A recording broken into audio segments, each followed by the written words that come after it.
Menos para vivir bien. El conflicto del crecimiento.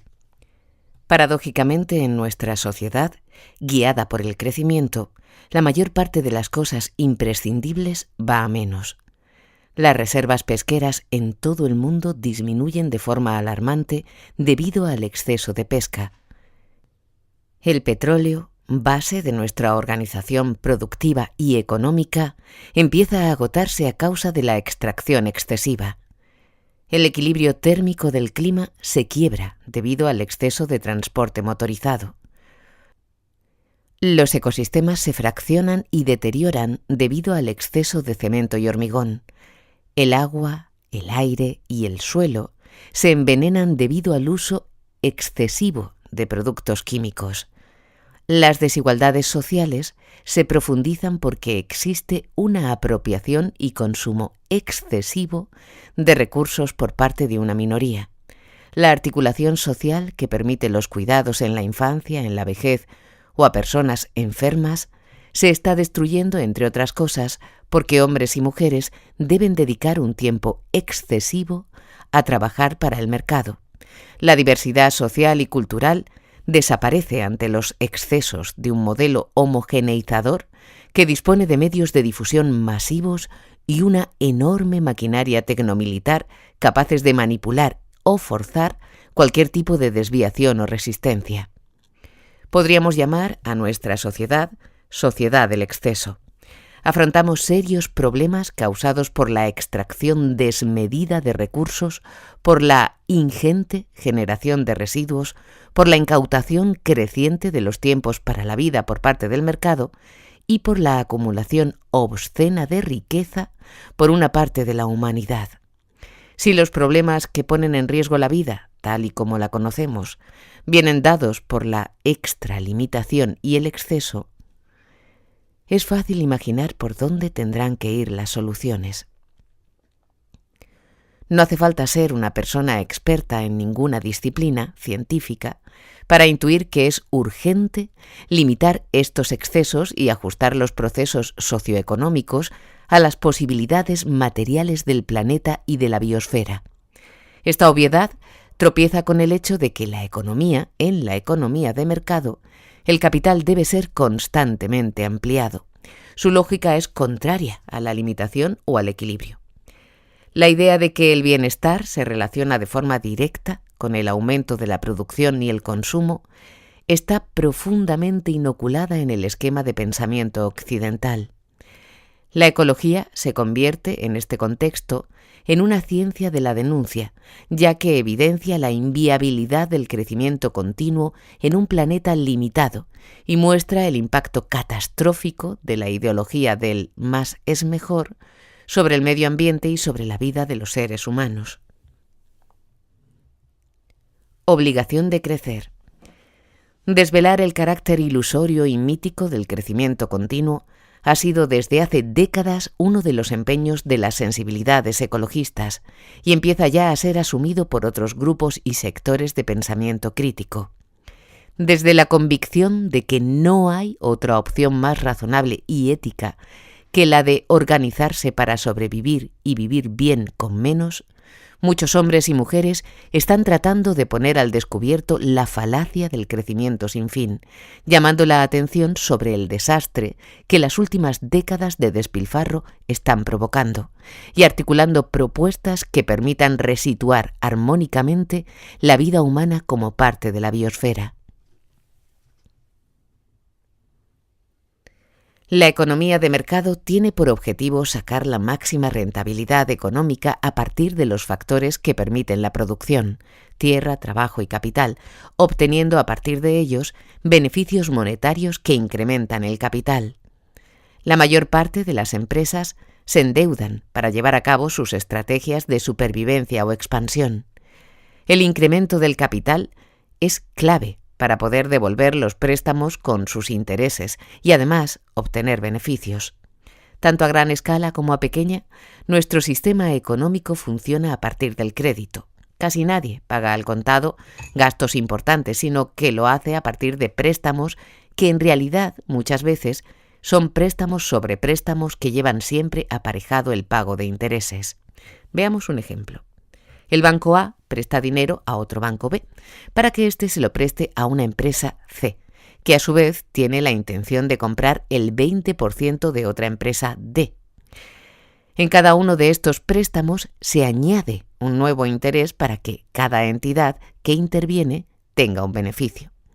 De este modo, para que se puedan ejecutar las devoluciones con todos sus intereses, a A, B y C, la empresa D tiene que aumentar sus beneficios, normalmente a costa de reducir costes laborales, abusar de las condiciones ambientales o incrementar la venta del producto que fabrique.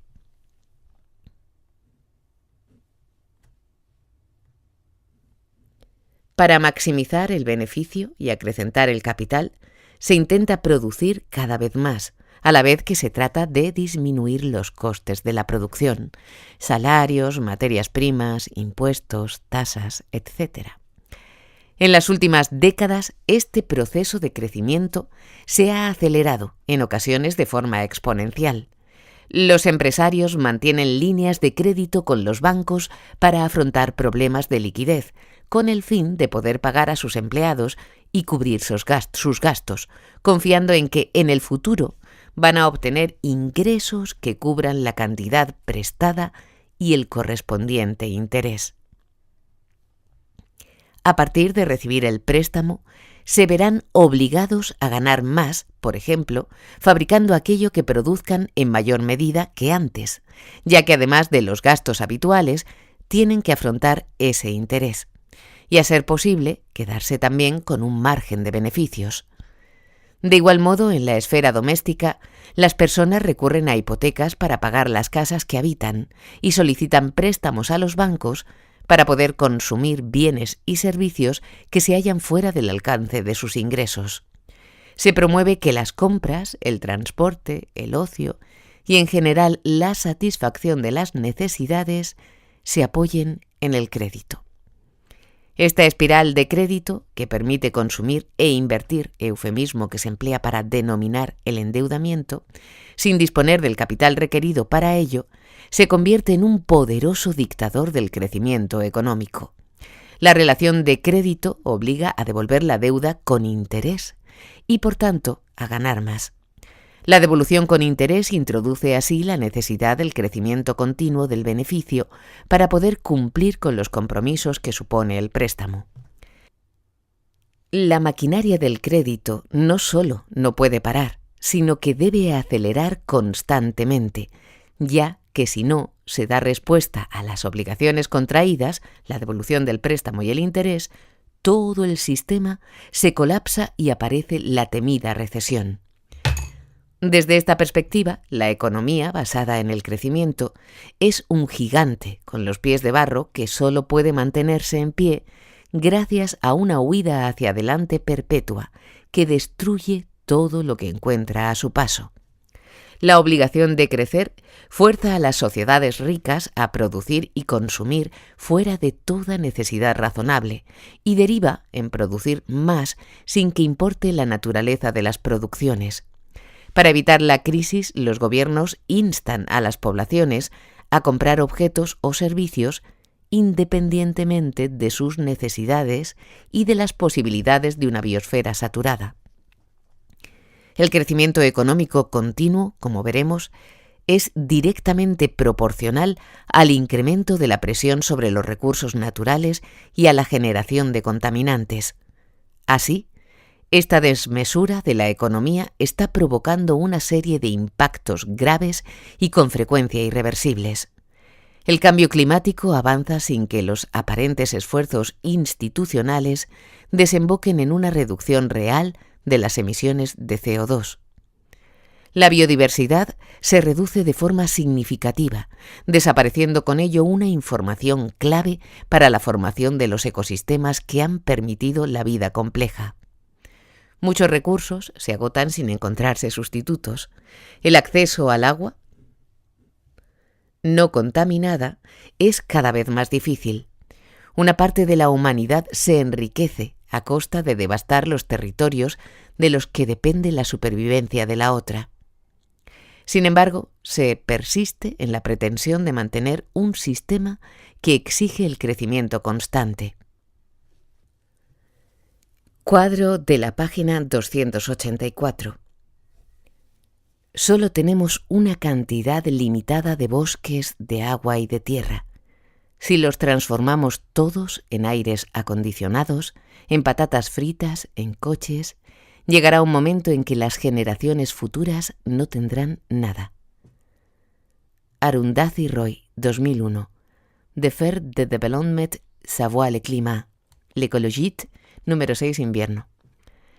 Confieso que no me fascina el ideal de vida mantenido por quienes piensan que el estado normal de los seres humanos es luchar para medrar, que atropellar, machacar, darse codazos y pisarse unos a otros, comportamientos que constituyen el tipo de vida social hoy existente, son el destino más deseable para el género humano. John Stuart Mill. El crecimiento ilimitado no es posible en un planeta con límites. Para entender esto, conviene recordar el funcionamiento esencial de la vida en nuestro planeta. La Tierra recibe la energía del Sol, la utiliza en los diferentes procesos vitales y la devuelve al exterior en forma de calor disipado.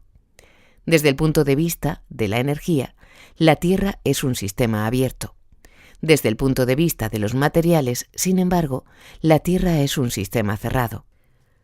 Con la insignificante excepción de lo aportado por la caída de meteoritos, puede decirse que los materiales del planeta no aumentan. Los seres vivos necesitan que los materiales que usan para su aprovisionamiento estén adecuadamente preparados. La naturaleza, con sus ciclos, lo va preparando de forma parsimoniosa, en comparación con los ritmos que requiere la economía global. Esta última se dedica a extraer materiales de la corteza terrestre a un ritmo creciente y a desperdigar estos materiales por la corteza y por la atmósfera una vez desordenados, contaminados. Los recursos que se renuevan a partir de los trabajos de la biosfera, como por ejemplo el agua, presentan límites en los tiempos que necesitan para regenerarse. Los sumideros que absorben los residuos también requieren sus propios tiempos para hacerlo. Al igual que una alcantarilla, por ejemplo, deja de funcionar cuando la tromba de agua que ha caído es tan grande que supera su capacidad de tragar agua, los sumideros naturales ya no pueden degradar los contaminantes, dada la velocidad y cantidad en que los generamos. La existencia de límites es especialmente relevante en el caso de los recursos no renovables a escala humana, como es la energía de origen fósil y los minerales en general, ya que al extraerlos no se consume riqueza excedentaria de la biosfera que ésta pueda regenerar, sino directamente sus bienes raíz o bienes fondo. Aunque la consideración del planeta como un sistema con límites tiene una importancia central para la configuración de la vida y condiciona sustancialmente los procesos de aprovisionamiento material que se dan en la economía, este asunto no suele formar parte del análisis económico, hasta el extremo de que en los manuales de economía muchas veces ni siquiera se menciona. Cualquier persona, aunque no sea ecóloga o economista, es capaz de intuir el conflicto esencial que existe entre un sistema económico que para mantenerse necesita crecer, extraer materiales, fabricar cosas y generar residuos de forma constante y creciente, y un planeta con límites materiales a la hora de proveer de estas materias primas y de absorber residuos. Incluso en el caso de la apropiación de los bienes que sí son renovables, el extraordinario proceso espontáneo de regeneración de la biosfera no puede funcionar al ritmo forzado que exige el modelo tecnoindustrial financiero. La crisis que sufre nuestro modelo de desarrollo a causa del desajuste entre el sistema económico y el funcionamiento de los procesos naturales es cada vez más visible. El cambio climático, el final del petróleo barato, el agotamiento y la extinción de recursos y especies, la pérdida de capacidad de los suelos en los que se producen alimentos, las migraciones forzosas de personas o los numerosos conflictos violentos por el control de los recursos son algunos de los principales efectos de este desacoplamiento entre naturaleza y economía. Límites, termodinámica y crecimiento. El desorden se acelera. Desde un punto de vista antropocéntrico, la energía existe bajo dos formas: energía disponible para satisfacer las exigencias de la humanidad, energía con alto nivel de organización, y energía que la humanidad no puede utilizar de ninguna manera, energía desordenada o disipada. Un barril de petróleo o un trozo de carbón, por ejemplo, pueden ser utilizados en múltiples procesos económicos humanos y constituyen una fuente de energía organizada y útil para las personas. Sin embargo, una vez que este petróleo se ha quemado en el motor de un coche o el carbón ha calentado el salón de una casa, aunque la energía que contenían sigue existiendo, se ha disipado caóticamente en forma de calor y ya no se encontrará disponible nunca más para los seres humanos.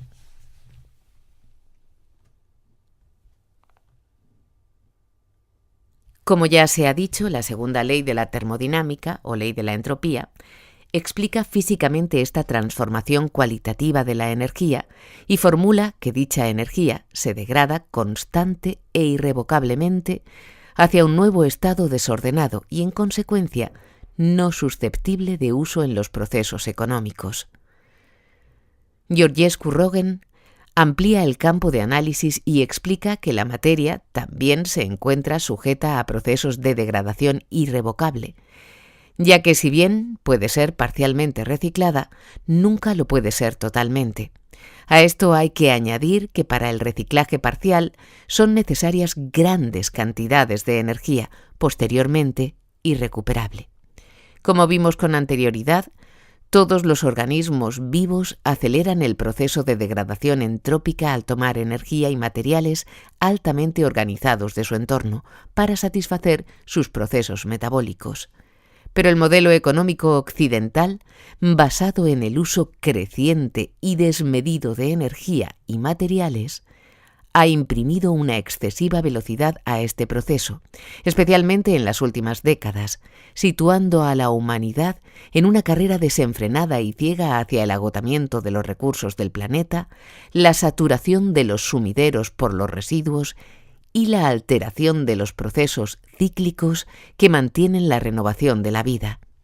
Nuestro estilo de vida, que se autodenomina avanzado y se postula como modelo de progreso y conocimiento, se basa en destruir la capacidad de captar energía y materias finitas e irrecuperables. Cuanto más desarrollo económico y mejores balances de resultados, más rápido es el agotamiento. La velocidad de la economía no solo destruye los recursos minerales que se extraen sin recuperación posible a escala humana. Las verdaderas producciones renovables, como lo han sido históricamente las derivadas de la actividad agropecuaria y pesquera, se han transformado en actividades insostenibles y dañinas para los ecosistemas por la aceleración de los ritmos productivos. Así, la agricultura tradicional basada en la energía solar, un flujo infinito mientras haya sol, en la fotosíntesis y en el trabajo humano, se ha transformado en un sistema industrial dependiente de la explotación de recursos finitos como son el petróleo y los minerales. Al sustituir el trabajo de las personas y la atracción animal por maquinaria, el abono natural por productos químicos, el autoconsumo y los mercados locales por sistemas de transporte de alimentos que cruzan el planeta de un extremo al otro, nuestro modelo de producción de alimentos ha pasado a depender del petróleo en todos sus componentes y no puede mantenerse de ninguna manera a partir del flujo solar. Esta transformación, además, provoca fuertes pérdidas de información relevante para la vida. Desaparecen los animales y vegetales ligados a los ecosistemas, a los sistemas de producción tradicionales, así como los saberes construidos por las diferentes culturas, por ejemplo, para cultivar con poca agua o para regenerar los minerales en los suelos mediante prácticas agronómicas como la rotación de cultivos. Además de no ser posible, el crecimiento económico no es deseable. La sociedad del crecimiento no solo es inviable físicamente, sino que además no supone mejoras evidentes para la sociedad en su conjunto, incluyendo las generaciones venideras, y esto por varios motivos. En primer lugar, agota y destruye los recursos naturales, tanto los no renovables como los renovables que se explotan en condiciones de extralimitación, lo que desemboca en un profundo deterioro de las bases materiales de la existencia. Los recursos que los seres humanos utilizamos cada año como fuentes de materiales y energía y como sumideros de residuos superan hace tiempo la producción anual de la Tierra. La huella ecológica es un indicador que traduce a unidades de superficie terrestre los recursos que un país, una comunidad o una persona utilizan para satisfacer sus necesidades, así como el impacto de los residuos que ese país, esa comunidad o esa persona generan. Prácticamente todos los países denominados desarrollados han superado las capacidades de su superficie ecológica, tal y como muestra el gráfico siguiente para el caso de España. El déficit ecológico se compensa expoliando los recursos de otras partes del planeta y expulsando los residuos a otros lugares. Pero a nivel global también se están superando las capacidades ecológicas. Según el informe Planeta Vivo, se calcula que en el planeta a cada persona le corresponden alrededor de 1,8 hectáreas de terrenos productivos por persona y que, sin embargo, la media de consumo mundial supera las 2,7 hectáreas. Uno podría preguntarse cómo es posible consumir más de lo que se produce. Pues es posible, gracias a incautarse no las producciones que se renuevan, sino los propios bienes fondo que las sustentan. Imaginemos un corredor de fondo que mantiene una dieta adecuada para correr cada día 10 kilómetros. Si empieza a correr 20 kilómetros y no incrementa la alimentación, lo que sucede es que el exceso de esfuerzo se realiza a costa de consumir su propio cuerpo, es decir, sus bienes fondo. Obviamente no podrá mantener mucho tiempo este sobreesfuerzo, que lejos de constituir un logro o un beneficio, estará minando su organismo. Los estudios de la economía ecológica revelan que la intervención humana sobre la corteza de la Tierra, orientada a la extracción de rocas y minerales, supera en importancia a la de cualquier otro agente ecológico, habiéndose convertido nuestra especie en el principal agente modelador del relieve de la superficie terrestre.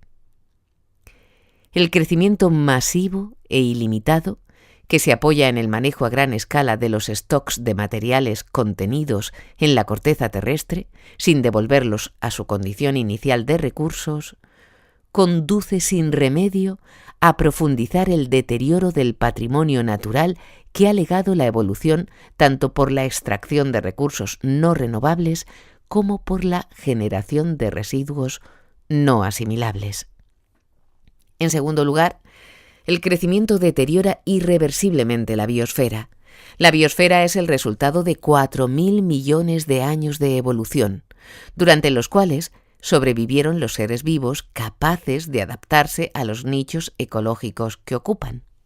La naturaleza, teniendo posibilidad de sintetizar una enorme variedad de compuestos orgánicos, solamente ha producido un pequeño número de ellos, los que son susceptibles de ser degradados por enzimas. Ha evitado la producción de sustancias dañinas para la vida, como son los compuestos orgánico-clorados o también la presencia de mercurio en las células vivas.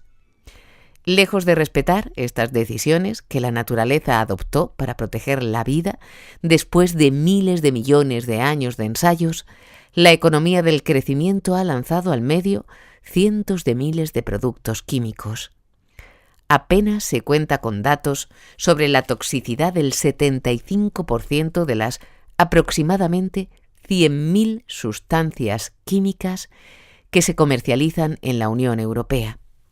Al ritmo actual de las evaluaciones de la Unión Europea, se tardaría un siglo en evaluar nada más que 2.000 de estos productos cuya toxicidad se desconoce.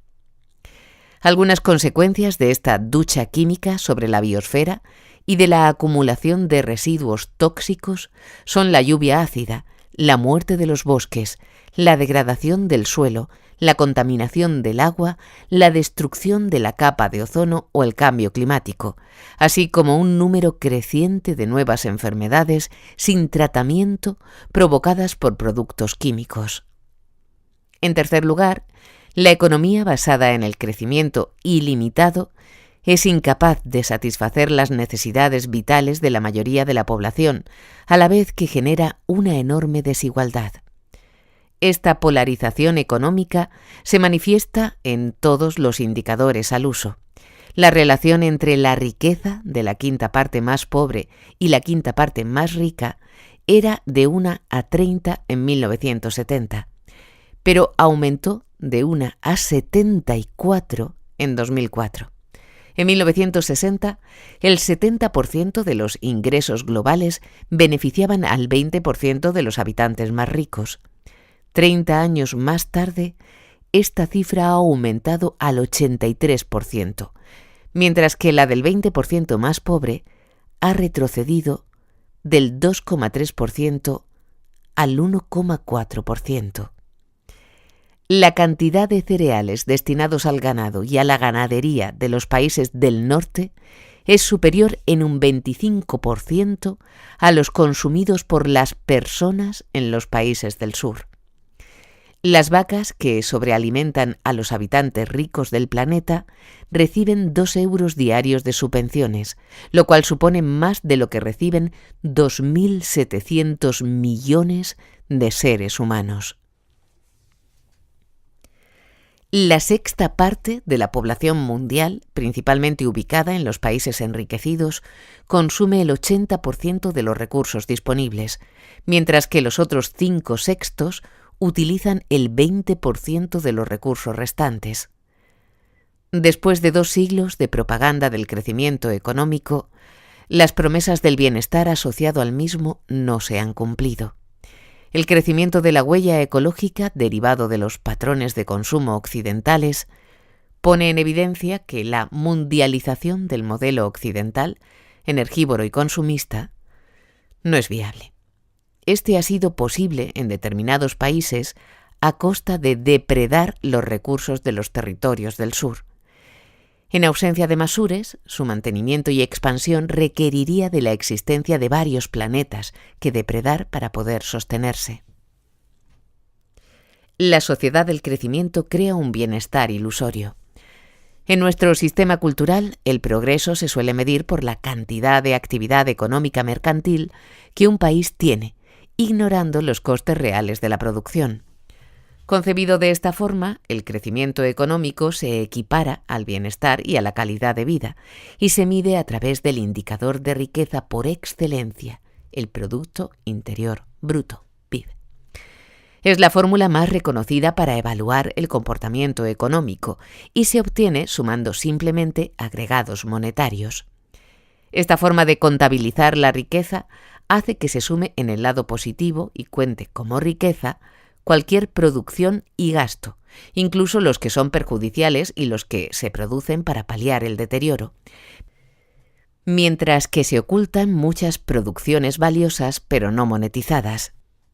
Por ejemplo, los desastres naturales y humanitarios más trágicos de los últimos años han pasado desapercibidos en las cifras del PIB. En Sudán, el PIB per cápita ha subido un 23% en la última década, a pesar de que 600.000 personas sufrieron hambre en 2001, 400.000 personas han muerto y 2,5 millones han sido desplazadas entre 2003 y 2007 por la tragedia de Darfur. También en Sri Lanka, el tsunami que provocó la muerte en 2004 de 36.000 personas y devastó las infraestructuras litorales, expulsando de sus territorios a millones de personas, no ha afectado a la constante subida del PIB. Las guerras, las enfermedades o el incremento de tráfico motorizado, independientes de su necesidad, suman en el PIB. Un indicador que solo considera intercambios monetarios y que está ciego a la destrucción asociada a estos procesos.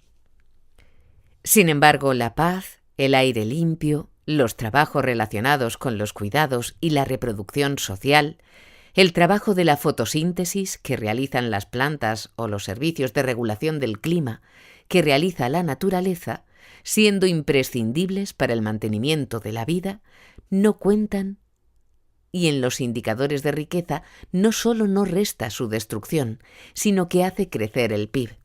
Se podría esperar que esa sexta parte de la población mundial que vive a costa de depredar recursos lejanos disfrutara de la máxima calidad de vida.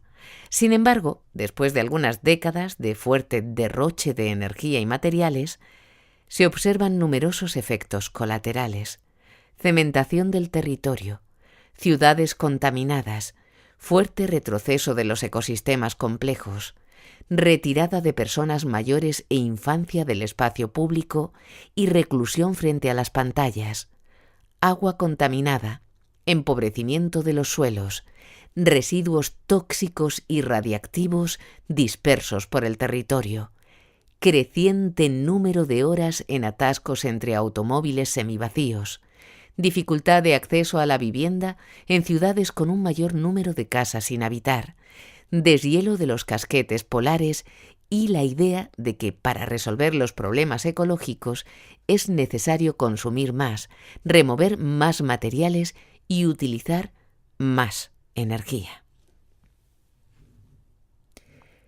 El economista Irving Fisher acuñó hace varias décadas el término renta psíquica para describir el verdadero beneficio de toda actividad económica.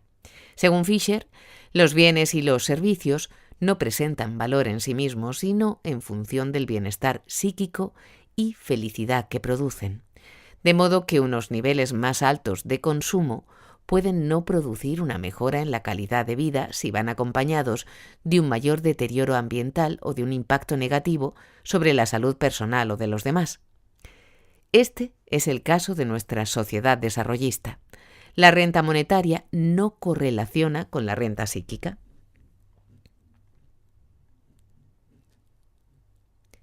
Intentos de conciliar lo irreconciliable. Hemos visto que el incremento del consumo de recursos y su inseparable generación de residuos se encuentra directamente acoplado al incremento del PIB.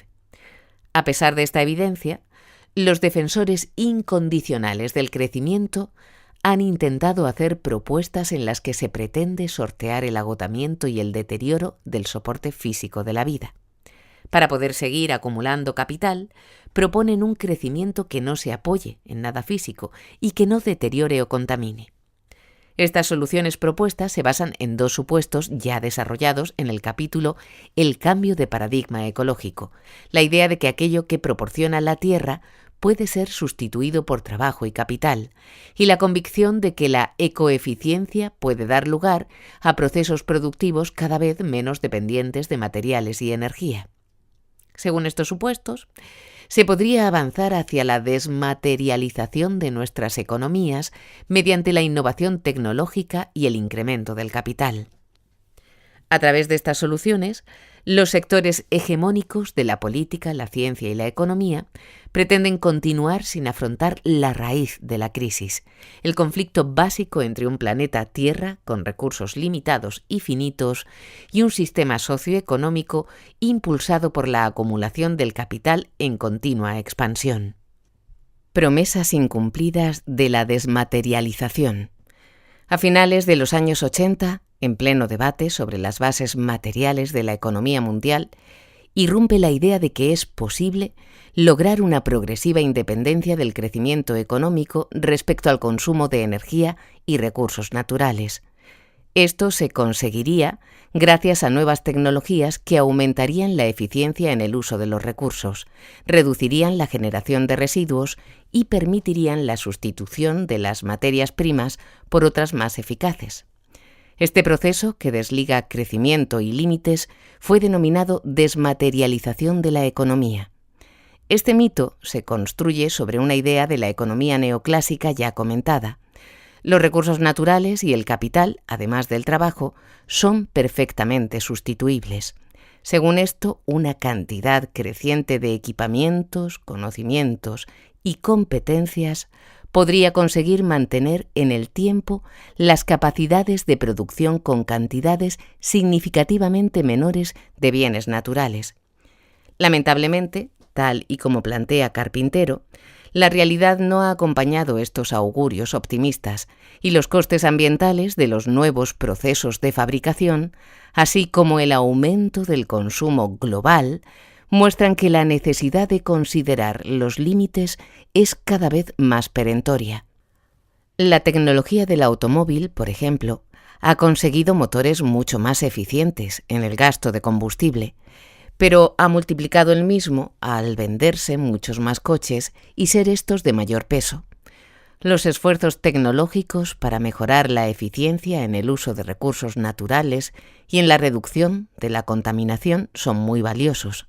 Sin embargo, no sirven para minimizar el deterioro ecológico, ya que conllevan enormes costes ambientales respecto de los productos a los que sustituyen, y compensan los ahorros con el aumento del consumo de los productos fabricados. En esta misma dirección, también podemos observar cómo, aunque la potencia instalada de energías limpias, eólica, solar, geotérmica, etc., aumenta, no cesa de incrementarse también el consumo de energía fósil. Aunque se pueda discutir caso por caso el impacto en el consumo de recursos por unidad de producto, lo que se constata con una claridad meridiana es el incremento del consumo en términos absolutos. La economía ecológica denomina a este fenómeno efecto rebote. Aunque en algunos países industrializados se ha conseguido mejorar algunos indicadores ambientales locales, sus economías, las más eficientes y avanzadas tecnológicamente, son las que gastan más materia y energía per cápita, y esta evolución sigue una línea ascendente. La mejora de las condiciones ambientales en casa se ha conseguido a costa de deslocalizar las actividades más energívoras y contaminantes a terceros países que son los que se encargan de hacer el trabajo sucio. Así, a pesar de que los países industrializados han ido disminuyendo el consumo de muchos recursos utilizados en cada unidad de producto fabricado, en términos absolutos, este se sigue incrementando, demostrando que las nuevas tecnologías no son sustitutivas, sino complementarias a las tecnologías anteriores, aparte de que también dependen de los flujos continuados de recursos naturales. El efecto rebote desautoriza el supuesto papel prioritario de la ecoeficiencia, tomada en cuenta de forma aislada en la resolución de problemas ambientales, y pone de manifiesto que, en contra de lo que se podría pensar, la eficiencia y el progreso tecnológico están estrechamente vinculados al incremento del consumo de materia y energía. Esto ocurre porque el progreso tecnológico obedece al objetivo del crecimiento de la economía, en lugar de responder a la búsqueda de la sostenibilidad y la equidad. El fracaso de las promesas de la desmaterialización no deja otro camino que plantearse la vida de otro modo si no se quiere desembocar en un más que probable colapso. Se hace, por tanto, imprescindible una sociedad que abandone la lógica del crecimiento, de modo que se consiga una reducción neta de la presión sobre los recursos naturales y los servicios ambientales, a la vez que se avance hacia condiciones de justicia social y equidad. Oponerse al crecimiento y aprender a vivir con menos es la única opción razonable desde el punto de vista de la sostenibilidad.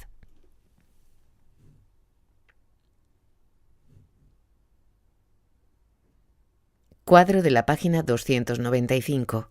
Requerimientos de materiales. La fabricación de un anillo de oro de 10 gramos requiere extraer 3.500 kilogramos de materiales. Un kilo de zumo de naranja concentrado requiere 22 litros de agua, 0,4 litros de combustible, 1 metro cuadrado de tierra. Si nos fijamos en la cantidad de agua que hace falta para elaborar, empaquetar y transportar determinados productos, vemos que una bolsa de patatas fritas requiere 185 litros de agua, un huevo en granja industrial requiere 185 litros de agua, una hamburguesa requiere 2.400 litros de agua. ¿Cómo librarnos del crecimiento? Los caminos para un decrecimiento razonablemente justo. El sistema capitalista ha sido capaz de generar un enorme desarrollo industrial y abundancia de mercancías, pero ello a costa de poner en peligro nuestro futuro y de generar situaciones de miseria en gran parte del planeta. Se puede decir que este sistema, a pesar de sus avances industriales, es el único de la historia que ha creado hambre masiva y persistente, el único que ha puesto en peligro el futuro de la humanidad y ha comprometido la capacidad de las generaciones futuras para satisfacer sus necesidades.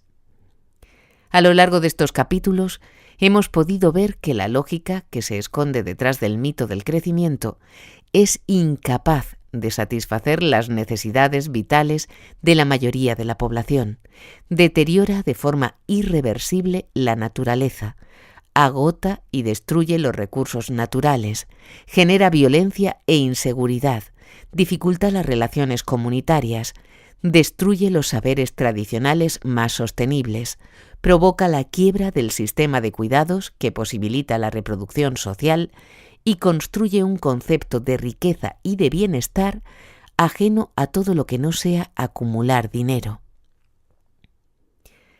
Hemos constatado que crecimiento económico e incremento del PIB, Hemos constatado que crecimiento económico e incremento del PIB avanzan a la par del aumento de la extracción y los residuos, y que tratar de desacoplarlos mediante la ecoeficiencia no solamente no funciona, sino que causa el efecto rebote. Se ha visto también que las tecnologías salvadoras no solo no han disminuido la presión sobre la naturaleza, sino que ésta ha aumentado. La imposibilidad del crecimiento desbocado en un planeta con límites deja como única opción la reducción radical de la extracción de energía y materiales, así como la fuerte restricción en la generación de residuos, y esto hasta ajustarse a los límites de la biosfera. El crecimiento económico, por tanto, es más bien un enorme problema a solucionar con urgencia y no algo que deba celebrarse. Mientras no salgamos del paradigma económico del crecimiento, economía, sostenibilidad y equidad seguirán siendo incompatibles. Reducir el tamaño de la esfera económica no es una opción voluntaria. El agotamiento del petróleo y de los minerales, el cambio climático y los desórdenes en los ciclos naturales van a obligar a ello. La humanidad va a tener que adaptarse, en cualquier caso, a vivir extrayendo menos de la tierra y generando menos residuos. Esta adaptación puede producirse por la vía de la pelea feroz por la apropiación de los recursos decrecientes o mediante un proceso de reajuste decidido y anticipado con criterios de equidad. La propuesta del decrecimiento constituye una corriente de pensamiento con orígenes muy diversos y procedentes de distintas disciplinas que defiende la necesidad de abandonar la lógica que sostiene el modelo de vida occidental.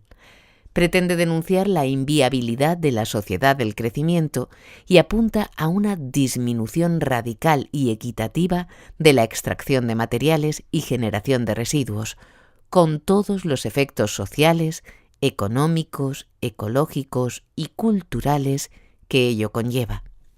Cuestiona el objetivo de crecer por crecer, ignorando la naturaleza de las producciones y sus consecuencias. Fundamentalmente, se nutre de la crítica social y ecológica a la economía convencional, aunque también es deudor de numerosos análisis feministas y de reflexiones procedentes de los países del sur. El reto del decrecimiento es aprender a producir valor y felicidad reduciendo progresivamente la utilización de materia y energía. No hay recetas, pero sí un conjunto de criterios claros, de caminos posibles para superar muchas de las contradicciones.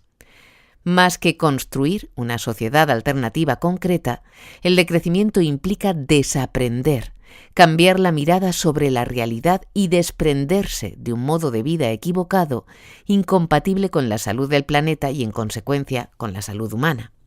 Se trata de buscar nuevas formas de socialización, de organización social y económica que permitan liberarse de un modelo de desarrollo que antepone la obtención de beneficios monetarios al mantenimiento de la vida. Librarse de un modelo de desarrollo que antepone la obtención de beneficios monetarios al mantenimiento de la vida. En el norte, el decrecimiento supondrá desacoplar el bienestar de las personas del incremento de la producción material. En el sur se tratará de eliminar las imposiciones que obligan a imitar el mal desarrollo del norte, superando las trabas a la construcción de sociedades autónomas. Una saludable reducción de las extracciones de la biosfera obligan a plantear un cambio radical de dirección, descolonizar el imaginario económico y cambiar la mirada sobre la realidad, promover una cultura de la suficiencia y la autocontención, cambiar los patrones de consumo, reducir drásticamente la extracción de materiales y el consumo de energía, controlar la publicidad, apostar por la organización local y las redes de intercambio de proximidad, restaurar una buena parte de la agricultura campesina, disminuir el transporte y la velocidad y aprender de la sabiduría acumulada en las culturas sostenibles y los trabajos que históricamente han realizado las mujeres, son algunas de las líneas directrices para transitar de la sociedad de crecimiento a una sociedad humana, equitativa, que se reconozca como parte de la biosfera. Imitar la organización de la naturaleza. Naredo pone de manifiesto cómo, hasta la llegada de la revolución industrial, los hombres y las mujeres, al igual que el resto del mundo vivo, vivieron de los recursos que proporcionaba la fotosíntesis y de los materiales que encontraban en su entorno más próximo. Los seres humanos aseguraban su sostenibilidad, por esto han llegado hasta la actualidad, imitando a los sistemas naturales. La vida se basaba en el mantenimiento de la diversidad existente. Todo era objeto de un uso posterior en un ciclo que normalmente aseguraba la renovación de los materiales empleados. Los ritmos de vida eran por lo común los marcados por los ciclos de la naturaleza y estos eran dinamizados por la energía del sol. Los seres humanos se alejaron del funcionamiento de la biosfera al comenzar a utilizar la energía de origen fósil con el fin de acelerar las extracciones y las producciones, y también para posibilitar su transporte a larga distancia. La disponibilidad, primero de carbón y luego de gas natural y petróleo, posibilitó la extensión del transporte horizontal por todo el planeta. Los bosques enterrados, 300 millones de años antes, permitieron abastecer máquinas con las que se podían extraer minerales y combustibles para, a su vez, alimentar nuevas máquinas, comenzando así la espiral de crecimiento que ha configurado la actual civilización. Georgescu Roegen desarrolla la bioeconomía, una ciencia que sitúa la economía en el lugar que siempre debió ocupar, el de un subsistema de la biosfera, afectado por las leyes y límites físicos de ésta. El economista rumano expone en su trabajo que la humanidad debe rectificar su camino y vivir dentro de los límites del planeta, ajustando su metabolismo a las posibilidades que éste ofrece. Adaptarse a lo que la Tierra puede proporcionar significa vivir de los intereses naturales y no consumir el capital natural. Nuestro modelo de desarrollo se sustenta actualmente en el desgaste de recursos no renovables, a escala temporal humana, un verdadero crimen bioeconómico que condena la supervivencia de las poblaciones humanas y en buena medida también la de la biosfera. Las reglas de la bioeconomía explican que es necesario hacer las cuentas teniendo en consideración los procesos fotosintéticos y los ritmos con que la naturaleza fabrica continuamente las materias forestales y agrícolas, que son las que determinan las posibilidades de extracción y recolección. Georgescu Roegen propone una economía sustentada en los ciclos de la agricultura y de los bosques, descentralizada y difusa en el territorio, en la que los flujos de bienes materiales humanos, tanto en su entrada como en su salida en forma de residuos, están ajustados a los grandes ciclos biológicos. En este sentido, el concepto de biomímesis, ya desarrollado en este libro, propone imitar la naturaleza a la hora de reconstruir los sistemas productivos humanos, con el propósito de hacerlos compatibles con el funcionamiento de los sistemas naturales. Janine M. Benyus, una de las primeras investigadoras que escribió sobre este concepto, destaca que los sistemas naturales tienen las siguientes propiedades, muy sugerentes a la hora de pensar en una guía para la reformulación de los procesos productivos. Funcionan a partir de la luz solar, usan solamente la energía imprescindible, lo reciclan todo, recompensan la cooperación, acumulan diversidad, contrarrestan los excesos desde el interior, se ajustan a los límites, cuidan de las generaciones futuras.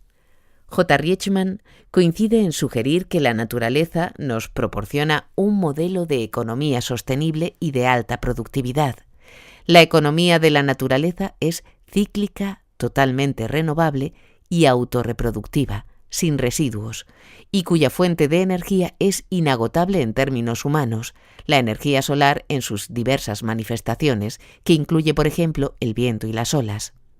En esta economía cíclica natural, cada residuo de un proceso se convierte en la materia prima de otro. Los ciclos se cierran. Para poder construir una sociedad que no esté basada en la acumulación y en la obtención de beneficios monetarios, hay que defender la conservación de la biosfera y el respeto de los grandes equilibrios ecológicos como principios rectores que moldeen todo el sistema productivo y social. En última instancia, nuestros modelos de economía y sociedad tienen que volver a respetar la capacidad de carga de la Tierra y reconocerse como lo que son, subsistemas dependientes de la biosfera. Vivir del sol y reducir drásticamente el consumo de energía. Ser conscientes del fin de la era del petróleo barato es clave para enfocar las crisis ecológicas y sociales del planeta de cara al futuro.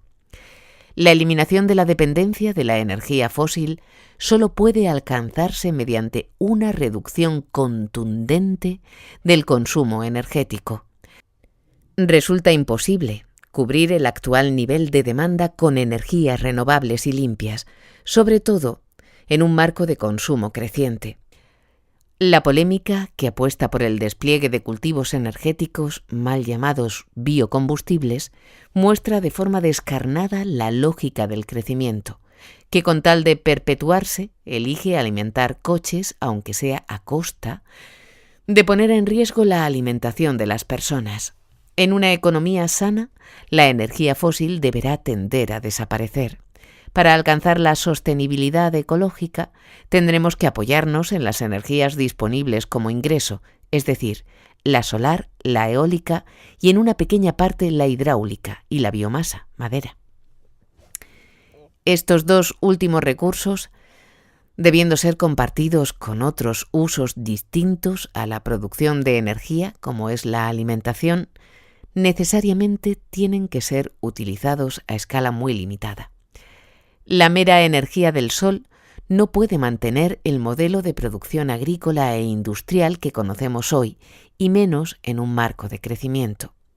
El sol es la verdadera fuente de energía del futuro, pero no para los usos a los que están acostumbradas las sociedades opulentas, no para la cantidad de energía que las sociedades industriales piden para que avancen sus automóviles, para que funcionen las neveras y las lavadoras, para que vuelen aviones supersónicos y para construir rascacielos.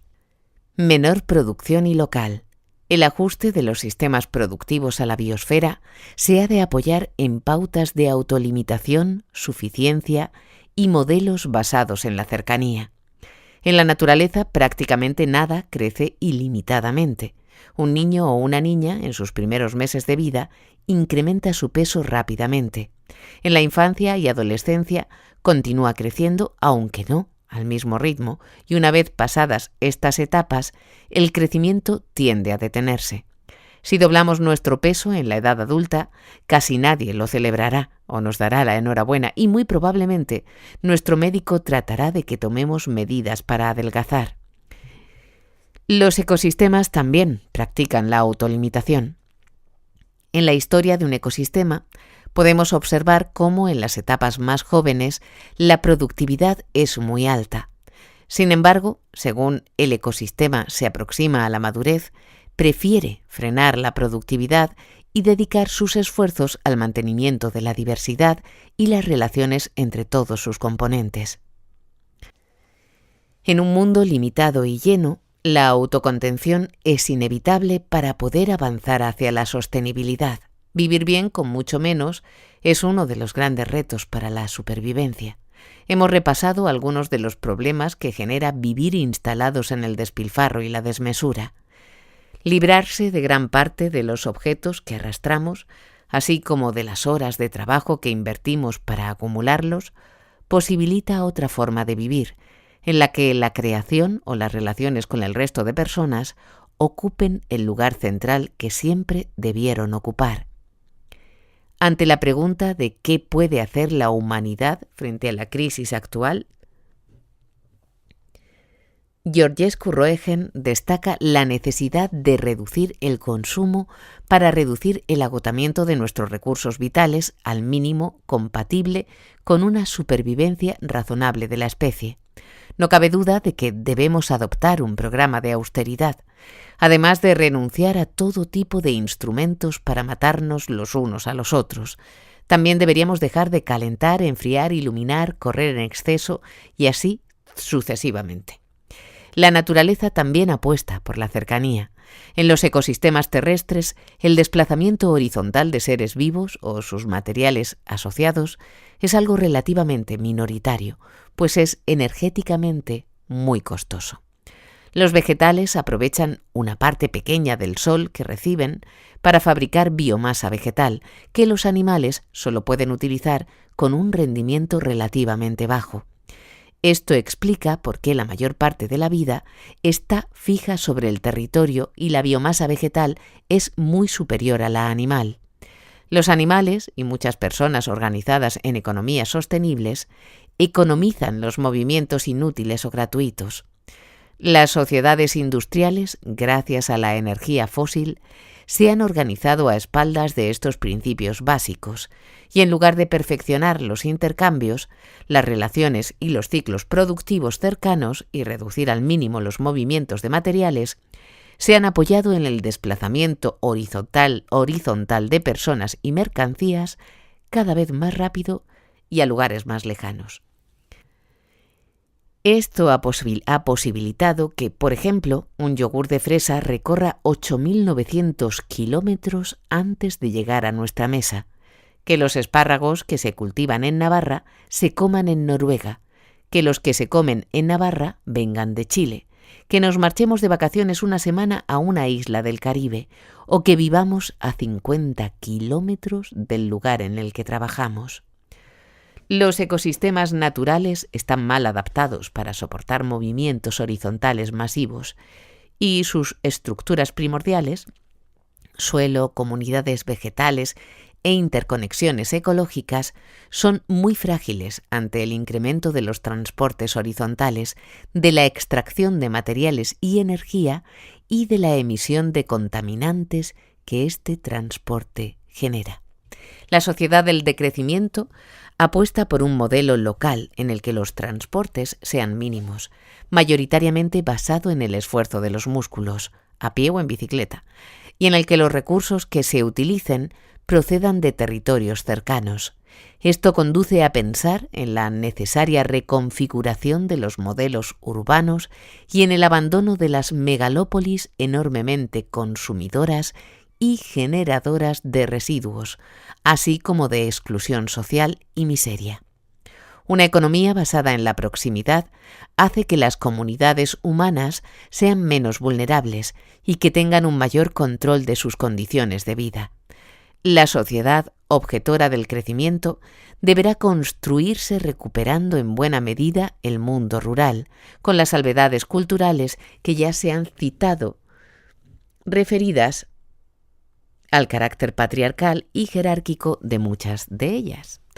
Habrá que articularse en núcleos más pequeños y tendentes a la autosuficiencia, orientándose a sistemas de producción local para el consumo local que hagan uso de la fuerza de trabajo y de materiales cercanos.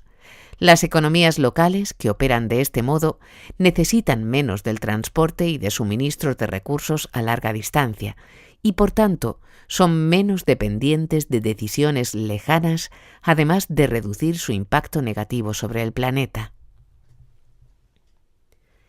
Distribuir la riqueza.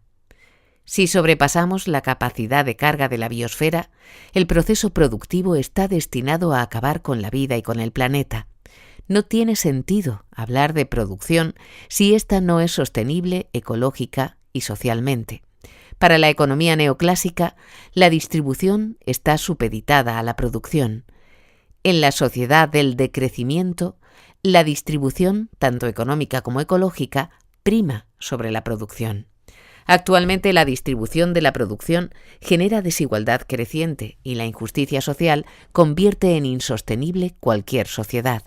Para sortear esta evidencia, sin modificar las reglas del reparto, la economía neoclásica presentó la receta mágica que permitiría generalizar el bienestar, incrementar el tamaño de la tarta, es decir, crecer para, supuestamente, repartir en alguna medida. Sin embargo, hemos mostrado que el crecimiento ilimitado contradice las leyes fundamentales de la naturaleza. La receta mágica del neoliberalismo también hacía aguas en su voluntad de redistribución. El decrecimiento se sustenta en el reparto de los recursos naturales, bienes y servicios, etc., de la manera más igualitaria posible, para que todas las personas tengan lo suficiente. El bienestar se relaciona directamente con la práctica política de la distribución. Redistribuir supone repartir las riquezas y el acceso a los recursos naturales que posibilitan el mantenimiento de la vida, tanto entre el norte y el sur como en el interior de cada sociedad. Para que el decrecimiento produzca bienestar humano, ha de darse en condiciones de equidad en el marco de una cultura de la redistribución. Esta redistribución concierne al conjunto de todos los elementos del sistema, la tierra, el empleo, la renta, el poder, etc. El reparto de la tierra será en el futuro un asunto central. La tarea consistirá en sustraer tierra a la agricultura industrial, a la especulación urbanística, a la expansión del asfalto y el cemento y ponerla a disposición de sistemas agroecológicos locales. Esta ruralización de los sistemas humanos puede ayudar no solo a mejorar el sistema alimentario, sino también a frenar el éxodo hacia las grandes ciudades y solventar problemas de paro. Para que el decrecimiento sea justo, es preciso repartir el empleo y el trabajo, reparto que probablemente produzca una reducción del tiempo de trabajo remunerado y, en muchos casos, un aumento del no remunerado, trabajo de cuidados. Habrán de atenderse propuestas como la de la renta básica de ciudadanía, así como considerar la posibilidad de establecer una renta máxima autorizada, que tendría como objetivo fijar simbólica y realmente los límites de la desmesura. En esta línea reguladora de excesos sería fundamental regular la dimensión de los bancos y de los intermediarios financieros, así como imposibilitar la existencia de empresas gigantes que no tendrían sentido en una organización económica basada en la suficiencia y la organización local. Vivir más despacio. Al comienzo de este libro, se ponía de manifiesto la esencial oposición que existe entre la vertiginosa velocidad de la destrucción y los larguísimos tiempos que hacen falta para la regeneración. La crisis global puede ser entendida también en clave de choque temporal entre los tiempos de la naturaleza y los tiempos del productivismo de la economía de mercado. Detrás de los grandes problemas ambientales, desaparición de la capa de ozono, cambio climático, contaminación de agua, aire y suelo, pérdida de biodiversidad o destrucción de las masas forestales y el suelo fértil, apreciamos la existencia de un conflicto temporal. Los tiempos largos de la biosfera, los tiempos cíclicos del cuerpo o los tiempos lentos de la construcción colectiva, de la democracia y de la búsqueda de consensos chocan con el tiempo veloz y lineal de los mercados financieros. Basta con pensar que frente a los 300 millones de años que fueron necesarios para capturar el carbono atmosférico que quedó depositado en los combustibles fósiles, a las sociedades industriales les ha bastado 200 años para devolverlo a la atmósfera tras quemar estos combustibles para obtener energía. Es también aterradora la desproporción entre la velocidad con que introducimos en la biosfera sustancias químicas de síntesis u organismos transgénicos y la velocidad con la que evaluamos los posibles daños que pueden causar. En el caso del transporte motorizado, causante de una parte enorme de los problemas ambientales, la obsesión por la velocidad acrecienta la destrucción ecológica. La máxima eficiencia energética de los vehículos se alcanza a la velocidad moderada de 80-90 km por hora. A partir de ahí, los motores consumen cantidades crecientes de combustible con rendimientos decrecientes, hasta el punto de que, según datos del antiguo Ministerio de Industria y Energía español, bajar de 120 a 90 km por hora supondría un ahorro del 25% en el consumo de combustible. Algo similar sucede con la construcción de carreteras, cuyo impacto ambiental es directamente proporcional a la velocidad de circulación para la que se diseñan. Si se pretende que en las autovías se circule a 120 km por hora, entonces la anchura de la vía será de 23,5 metros, en vez de los 15 metros necesarios para circular a 100 km por hora. Los radios de curva mínimos, en lugar de medir 450 o 600 metros, pasarán a ser de 650 a 900 metros.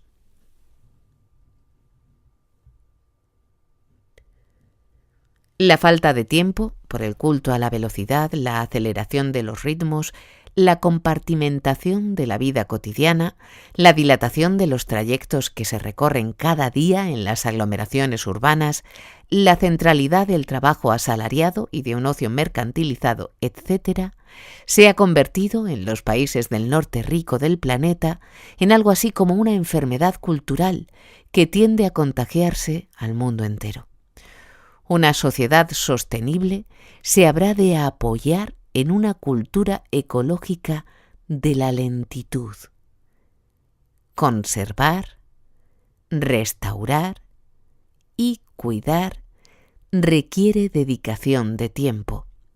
Reajustar los procesos socioeconómicos dentro de la biosfera exige acatar los ciclos de la naturaleza y, por tanto, frenar el estilo de vida veloz y destructor. La única prisa real debe ser la de virar el rumbo hacia el colapso, ya que cada vez queda menos tiempo para poder corregir el camino a la destrucción. Recuperar la dimensión comunitaria. Según J. Richman, el ser humano presenta 3 pulsiones básicas: el deseo primario de placer corporal, el deseo de vínculo social y el deseo de multiplicación de las posibilidades. El sistema económico dominante engrana con el primero y con el tercero, la búsqueda de placer y la multiplicación de posibilidades. Una sociedad del decrecimiento tendrá que desarrollar el segundo de los deseos básicos a partir de las relaciones personales y los procesos comunitarios. Se trata de estimular la producción de lo que Mauro Bonaiuti ha llamado bienes relacionales. Por bienes relacionales se entiende ese tipo de bienes de los que no se puede disfrutar aisladamente, pues solo se dan en el marco de una relación entre el que ofrece y el que demanda, como por ejemplo los servicios a las personas, cuidados, bienestar, asistencia, pero también los servicios culturales, artísticos o espirituales. Según J. Rietzschmann, podría afirmarse que el Estado produce bienes públicos, el mercado bienes privados y el tercer sector, incluyendo la producción doméstica garantizada sobre todo por las mujeres, bienes relacionales colectivos propios de una economía del compartir. Es necesario favorecer el desplazamiento de la demanda de la producción de bienes materiales tradicionales de alto impacto ambiental a los bienes relacionales, para los cuales la economía solidaria dispone de una ventaja comparativa específica. Las consecuencias de un cambio de este tipo son muy deseables en términos ecológicos, ya que la producción social utiliza cantidades sensiblemente menores de materia y energía respecto a la producción material. Produce un desgaste muy limitado de recursos que se traduce en niveles elevados de valor y bienestar. Por otro lado, se sustenta en la actividad humana y no es sustituible por la tecnología, tal y como ocurre con las industrias tradicionales. Se trataría, por lo tanto, de reducir drásticamente la producción de bienes de consumo a favor de bienes durables y relacionales, superando la ceguera de la economía neoclásica que de forma interesada vincula directamente bienestar y aumento del consumo. La expansión de la economía solidaria, a través de la producción de bienes relacionales, no solo crea valor económico sin aumentar la degradación de la materia-energía, sino que constituye una vía potente para la realización de una economía justa, reequilibrando el proceso de concentración de la riqueza al que estamos asistiendo actualmente. Muchos de los bienes y servicios podrían en un futuro ser producidos e intercambiados de acuerdo a los criterios de la economía solidaria, entre otros la producción agrícola y alimentaria de calidad, la producción de energía sobre una base local, la artesanía, los servicios, solo por citar algunos ejemplos. La sostenibilidad ecológica y la sostenibilidad social se muestran claramente sinérgicas.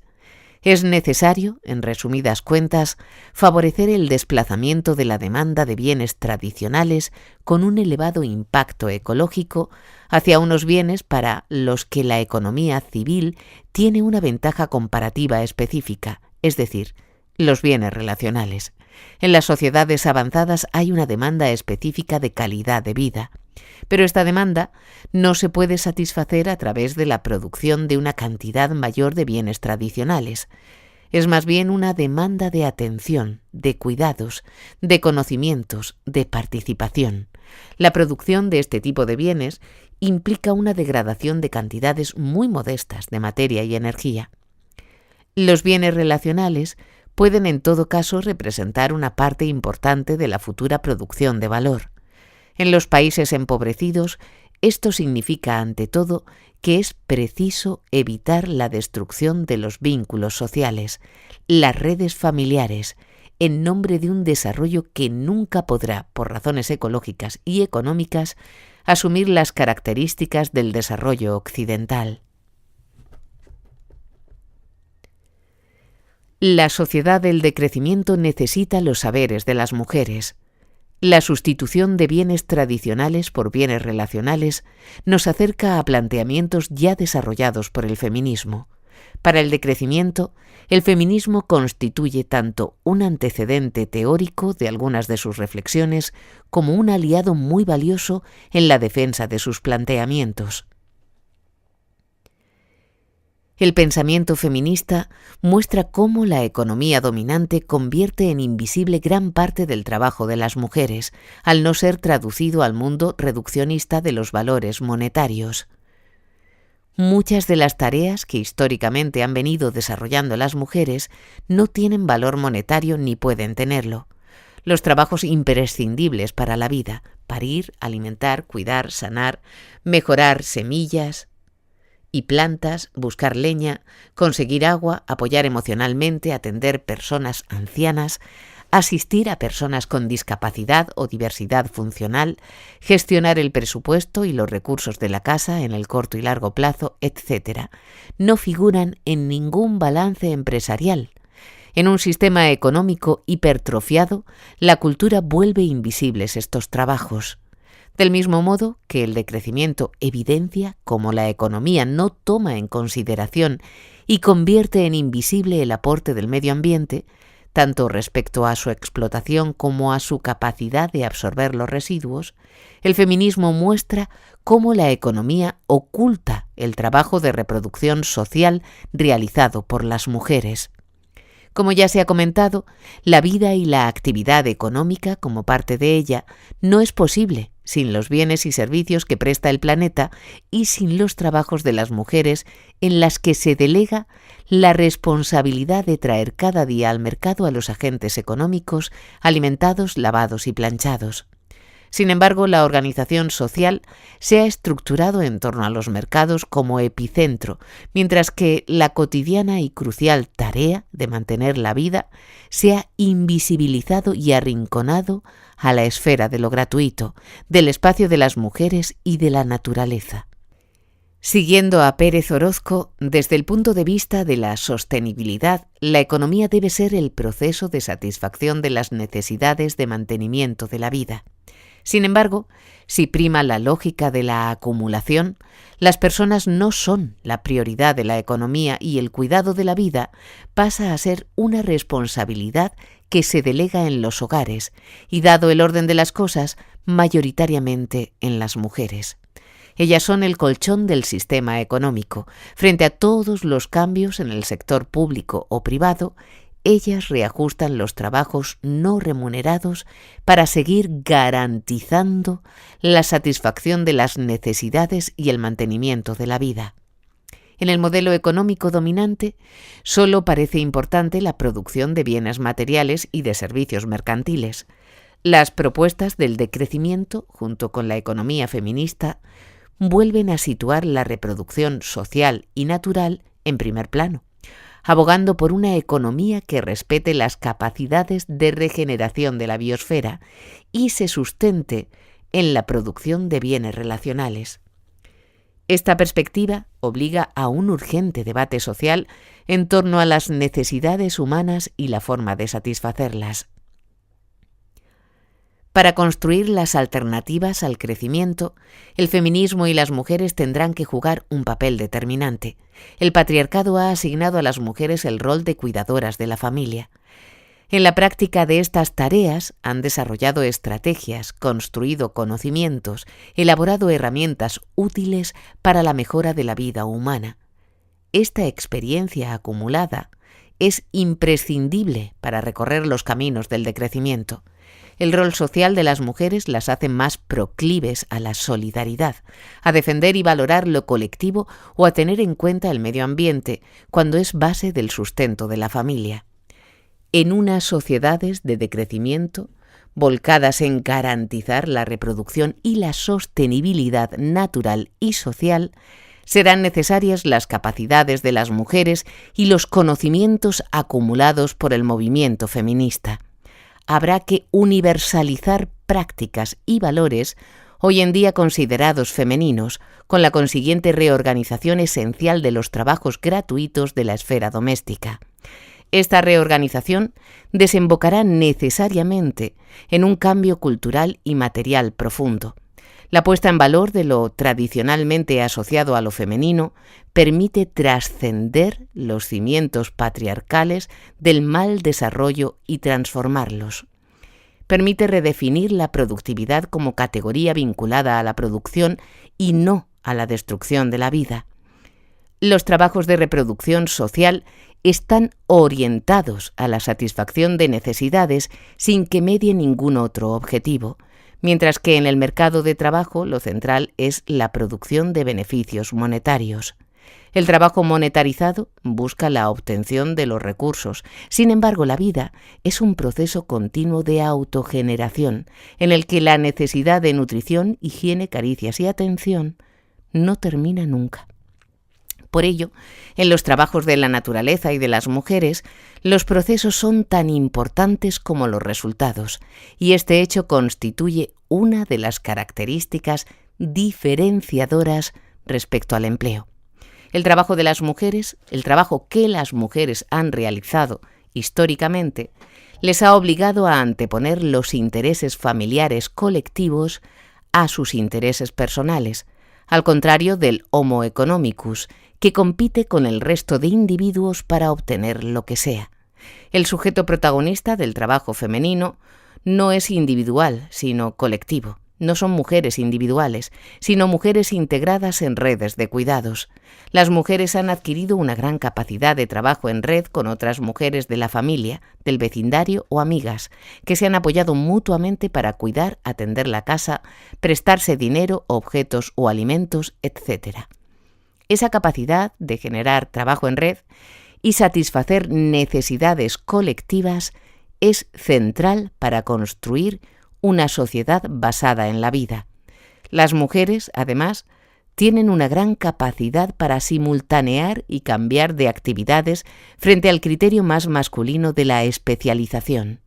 El trabajo afectivo y emocional se caracteriza por la realización de múltiples tareas al mismo tiempo, una gestión constante de los tiempos y espacios y por la polivalencia de los conocimientos necesarios.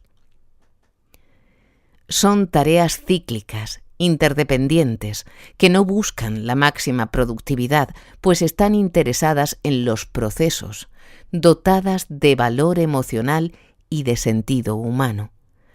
La humanización de los trabajos, condición de una sociedad del decrecimiento, tiene mucho que aprender de las tareas de cuidado de la vida que desde hace siglos realizan esencialmente las mujeres. Del capítulo 14.